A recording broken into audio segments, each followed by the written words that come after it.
More than 2 years of development and the sinking city is slowly approaching its release. There is still a lot of work lying ahead, but the hardest part is certainly behind us. Now we feel it's finally time to start showing some gameplay to the public. Luckily, we have a few great opportunities to do it, with gaming events like GDC and EGX Rest being right around the corner.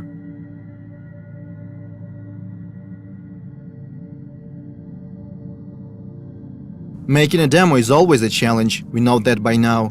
Our goal is to show as much diversity as possible, diversity of our gameplay features and cultural aspects as well. For these purposes, and also to introduce and explain our mechanics, we are creating a completely new quest line. So let's jump back to November when our work began. Our narration team comes up with a story of a missing person. Depends on the kind of job that you're offering. My husband, Harry Evans, has disappeared. It ties together our gameplay features as well as that Lovecraftian lore. At the same time, our concept artists and level modelers start working on the gameplay area. The quest is designed to take the player across different city districts: Rich, Poor, the Harbor Zone and the others. At first, the plan was to put together a small separate map just for GDC, but we quickly realized we didn't want to make something we would never use in the future. So we agreed that the quest should take place in the actual city. The problem is our full map is far from finished.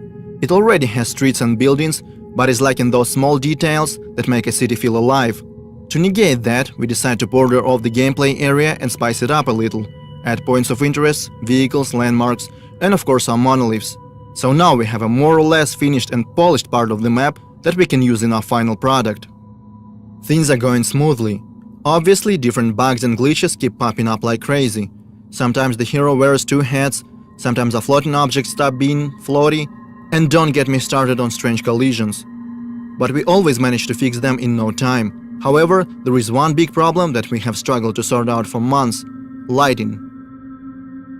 In our previous demo, we used static light maps and baked them into the textures. That was a difficult and resource-draining process, so in our game we eventually decided to switch to dynamic lighting. It works great, yet we still cannot pinpoint the right tone and colors that we want to use in the sinking city. To solve that problem, we reach out to professional photo artists in Kyiv. They help our team find the right color scheme, inspired by the works of Caspar David Friedrich, James McNeill Whistler, Gregory Crutzen, and other prominent masters in their fields. Also, during our numerous playtests, we realized something. Our quest line is intriguing, but very linear.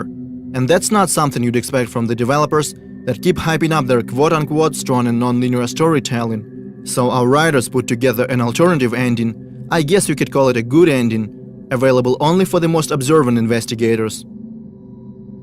There is something else that requires a lot of effort to produce. Our intro cutscene is supposed to be the very first thing that people will see. Obviously, we want to make it look impressive and true to our source of inspiration, Lovecraft. Our cinematic artists decide to start the cutscene in the water, slowly emerging to show the city. The sea and its destructive influence are one of the main themes in our game, and these first few seconds felt fitting, they felt right. There is a whole lot of work being done in the meantime. Our animation specialists are working on making those characters and objects move realistically. The localization team is searching for the right actors to voice our characters. The sound designers and the combat unit are busy as well. After several months of work, the demo is ready. All that's left to do is spend countless and countless hours creating and practicing the presentation. We know the importance of the first impressions. They can be make it or break it kind of deal. We might find thousands of new fans or go completely unnoticed. And it's really tempting to fall in the trap of overpromise just to gain short-term attention. But there is nothing worse than being disappointed when the game comes out and feel like being lied to. So we decided to make a demo that is true to the game as possible. And now we want to see what will be the people's reaction.